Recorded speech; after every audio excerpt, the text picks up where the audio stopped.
Wow, they did it.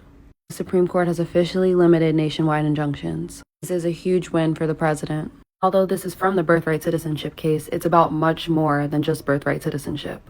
This goes for all his executive orders. This is basically the ball game. I went to Yale Law School where I focus on constitutional law, so I'll explain it to you as simply as possible because you need to understand how this would all work. First, Daria, what's a nationwide injunction? It's basically an order from a federal judge stopping an action for the whole country, not just their district.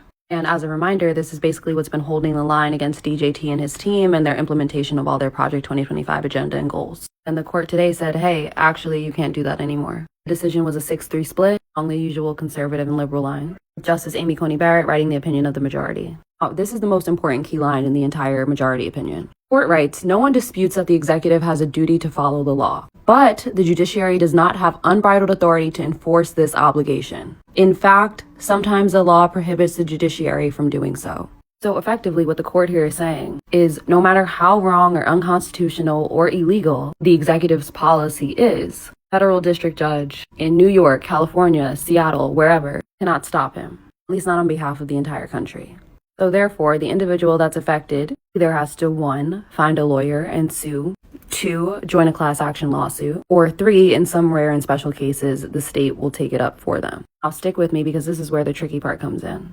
Because this could create a situation where a child that's born in New Jersey is a citizen, but just across the river in Pennsylvania, they're not. And to be clear, the birthright citizenship question wasn't decided in the decision today. This was more of a procedural ruling than a substantive one. And right now, the order has been halted for 30 days. Going forward, this can also be used by a Democratic president. It could apply to federal student loans, pew-pew control, whatever.